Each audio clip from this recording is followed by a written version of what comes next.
David, are you an atheist? Yes. When did you become an atheist? Around age 12. Believing in God makes no sense. It's to me, it's the dumbest thing. It's for people that can't accept the fact that they're going to die and rot in the ground like I'm going to do, and it gives them some relief from that thought, because it's not the nicest thought in the world. Are you an atheist? Yes. Yes, I am. Yes. Yes. Yes, sir. Are you an atheist? I am. Yeah, I'm an atheist. Yes, I am. Alex, do you believe in God's existence? No, I do not. How long have you been an atheist? I would say probably since I was about 15 years old. So you don't believe in the existence of God? No, not really. What happened when you were 15? I started questioning things, and I really just started to think about the logic behind everything. For the most part, we are not shown the evidence for there being a higher power. If we were, I almost guarantee that almost every atheist would immediately agree to there being a higher power. Are you atheists? Yes. Why? Well, I just haven't seen enough evidence, I suppose. I grew up in a Christian family, and just over the few years during high school and as I grew up, I just realized that there wasn't a lot of evidence to support that belief system. Are you open to evidence? I think I am open to evidence. It just would have to be extraordinarily compelling, like out of this world compelling. If you could be given evidence, reasonable evidence, would you listen to it? Yeah, I would. You're someone who has no faith or no belief in a higher power or a creator, but if you were shown evidence, you would change your mind because you're open. Absolutely. Flick through the pages of the book I just put on your lap, look at the color pictures, and I'll ask you a question.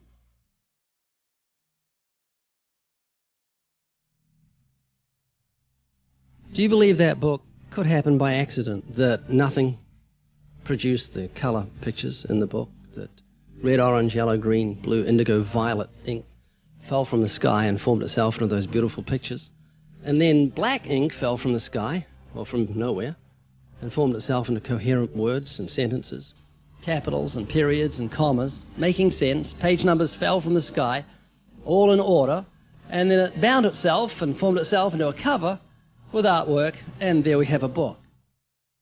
Obviously, intelligent design designed the book. Wouldn't that be correct? Yeah. Can you see where I'm going with this? Yeah. Tell me, what is DNA? What is it? Deoxyribonucleic acid. And it's what makes up our bodies and our cells and everything that makes us who we are. DNA is like our biological code, kind of like binary zeros and ones. Information about us, who we are, what makes us, parts of us, how we look, how we're built, everything like that. Your genes instructed your cells how to make your eyes and what color your eyes should be, and your hair and your height and your personality. Scientists call it the instruction book for life. Basically. Everything that you are or ever will be made of starts as a tiny book of instructions found in each and every cell. Every time your body wants to make something, it goes back to the instruction book, looks it up, and puts it together. The book of you would have 46 chapters, one for each chromosome. Each of our book's 46 chapters is between 48 and 250 million letters long. That's 3.2 billion letters total. This is the secret language of DNA. This is the book of life. Instruction book for life. Yes. Instruction book for life. Yes. DNA is made up of genes, and genes give instructions to the cells as to how your body should grow.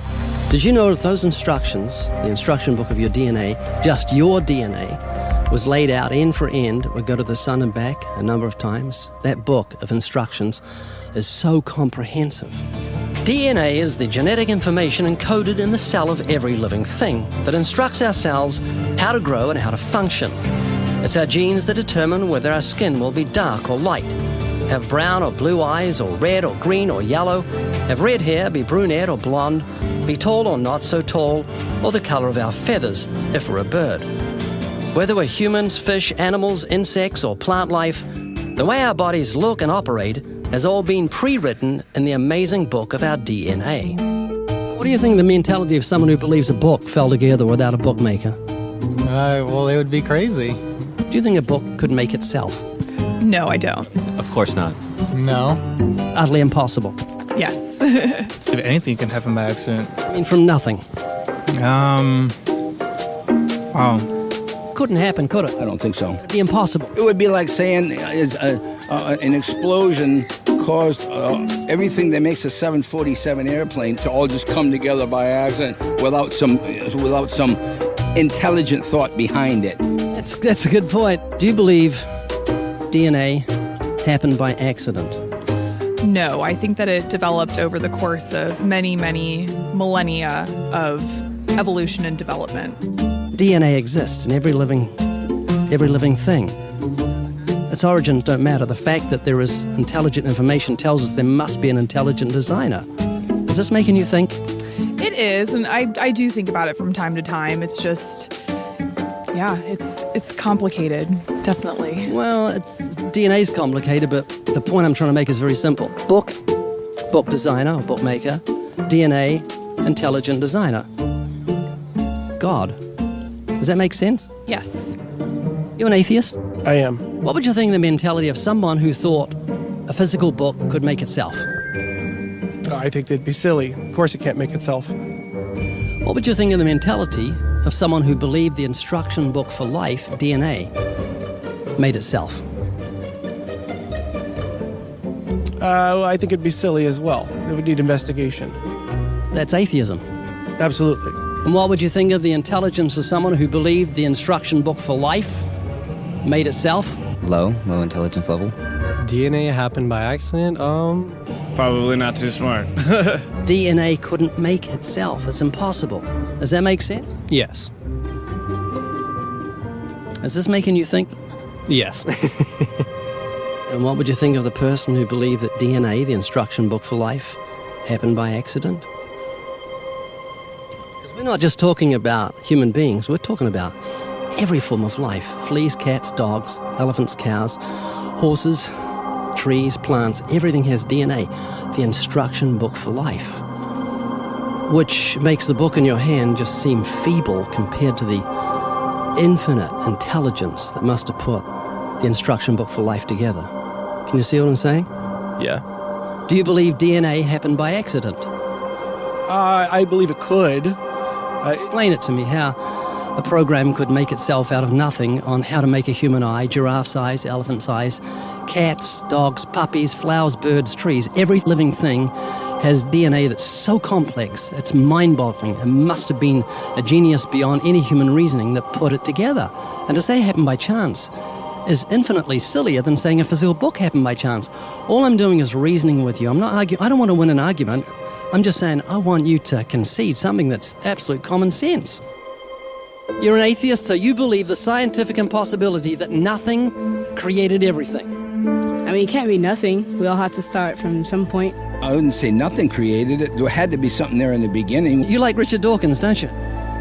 Well, I mean, yeah, I like him. Do you believe nothing created everything, a scientific impossibility, which is what he believes? You don't believe in a creator of all things? If he says that, I think it's a very strange thing to say. Well, he says it. It's insane. Nothing can't create anything because it's nothing. There has to be something in the beginning. Nowhere in our history of human reality has something kind of just appeared out of nowhere. Do you believe that nothing created everything? No, because nothing can perform actions. That makes no sense. It's a default position. If you're saying nothing created everything, then you're agreeing with Richard Dawkins. You're mischaracterizing Richard Dawkins, because Richard Dawkins, I'm sure he didn't say that. That seems ridiculous. Professor Richard Dawkins, arguably the world's most high-profile atheist, believes that in the beginning there was nothing, and that nothing created everything. As he attempts to justify this belief, admitting that it defies common sense, the learned professor calls nothing something. Watch the reaction of his audience. Of course it's counterintuitive that you can get something from nothing. Of course common sense doesn't allow you to get something from nothing. That's why it's interesting. It's got to be interesting in order to give rise to the universe at all. Something pretty mysterious had to give rise to the origin of the universe. Which is exactly what's meant by nothing, but whatever it is, it's very, very simple. And why is that funny? Well, I think it's a bit funny to be trying to define nothing.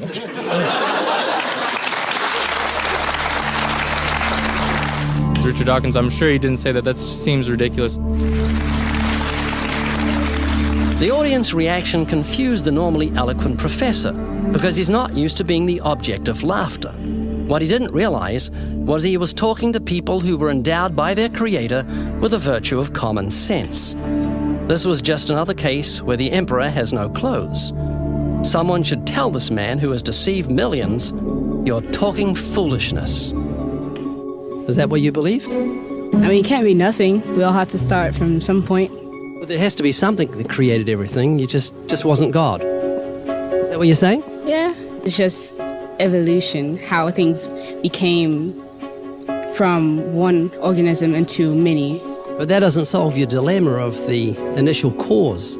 There has to be an initial cause. If there was a big bang in space that from there issued cats and dogs and horses and cows, the sun, the moon, the stars, the seasons, and all this marvel of creation came from a big explosion, what caused the explosion and where do the materials come from the explosion, and why is there such incredible order from the explosion? Every explosion I've heard of creates chaos, not order. That makes sense? Oh, yeah. This is what you're looking for. If you were looking for truth, this is your information that you need to say, wow, that's logical. How could all this design from the atom to the universe, an incredible order, just happen by accident? Because an atheist actually believes nothing created everything, which is scientifically impossible. And I'm trying to say, Haley, I just want you to think. You're not just a blob of nothing, that it came from an explosion that created order, which is against nature. That means that you've got purpose and meaning in the universe. So it's not altogether bad news. I just want a relationship with whoever built me. This is too much, too weird that it happened by accident. It didn't happen by accident. I don't feel that it did. In June of 2016, I interviewed theoretical physicist Professor Lawrence Krauss and asked him the same questions I asked the university students. I was limited to only asking questions, but he was very gracious, and it was an honor to meet him. Lawrence, why are you an atheist? Well, you know, I don't call myself an atheist any more than I call myself an leprechaunist. In fact, I don't label myself as ist. The only ist I might use is a scientist.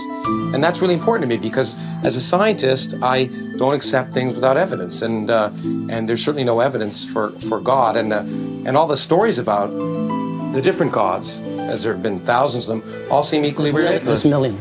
Yeah, probably at least millions. Are you open to evidence? I'm absolutely open to evidence. In fact, I change my mind all the time. That's the great thing about being a scientist. Unlike religion, we don't assume we have all the answers. In fact, we ask the questions, and we let nature tell us the answer. I noticed you picked up this book before. Do you believe this book could make itself? Let me give you this scenario. That ink fell on the pages, colored photos just manifest when ink fell out of nowhere. The sentences became coherent with periods and commas? No, which is one of the reasons why the way that the Bible was written by humans, because it didn't make itself. There were some bunch of largely literate Iron Age peasants who were trying to understand the world and didn't know much about science, and they wrote in different forms books. And okay, so the fourth question: could a book arise spontaneously from nothing? Absolutely. But could it make itself? No. There's two very different things, because you're implying design, intent, etc., which is what, of course, you do. DNA is called the book of life. Could DNA make itself? Well, see, that's where the question is ridiculous, because, in fact, DNA doesn't make itself any more than a snowflake makes itself. A snowflake is a beautiful, beautiful thing, and it's assembled by nature. It doesn't make itself. It's the laws of physics and chemistry, polar molecules, that make this incredibly complex, beautiful structure.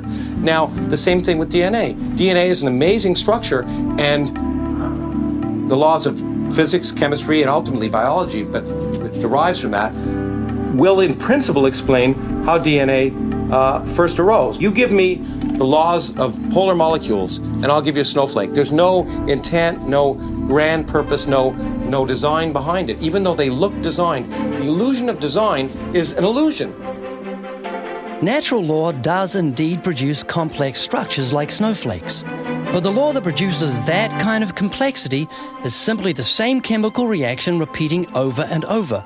That is not information. What's stored in the DNA molecule is specified information, like the information found in a book or a computer program. The fact that a book requires an author and a program requires a programmer is not an illusion. It is factual as seen in the real world around us.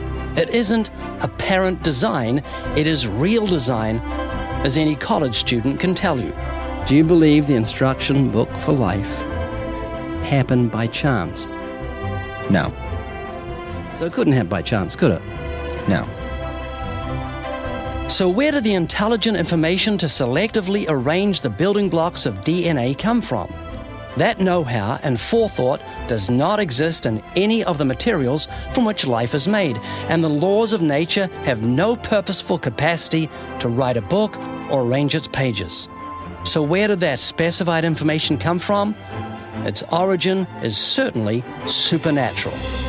What Professor Krauss completely overlooks is the external nature of the information encoded into the DNA molecule. A complete set of software instructions directing the formation and reproduction of human beings, both male and female, and all other living things.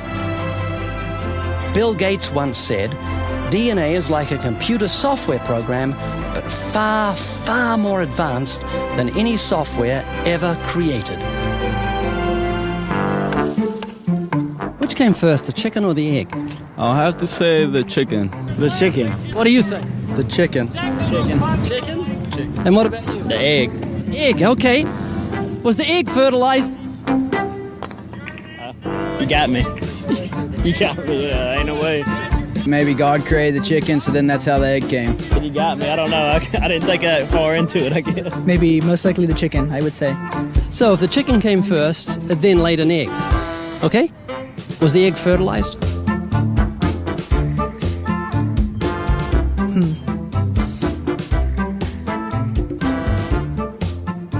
Don't know. The egg. The egg? Yes. This chicken that produced the first egg, was the egg fertilized?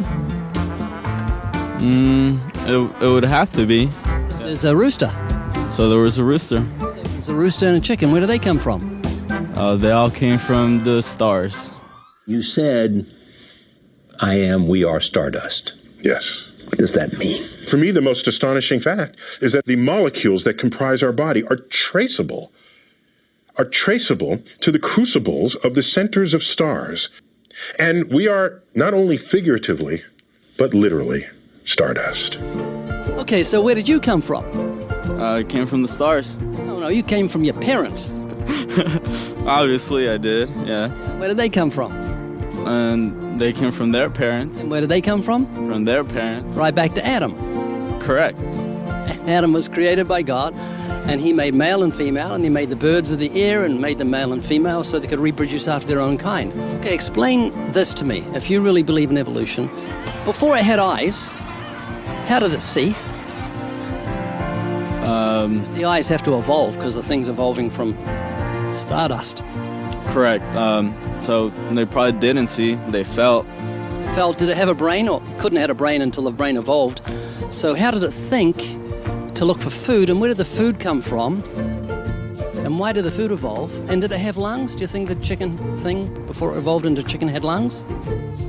I'm not too sure. It's all about survival instinct, so, you know. It's not going to survive. It didn't have lungs. And if it breathed air, was the air 20% oxygen as it is now? And why did the air evolve?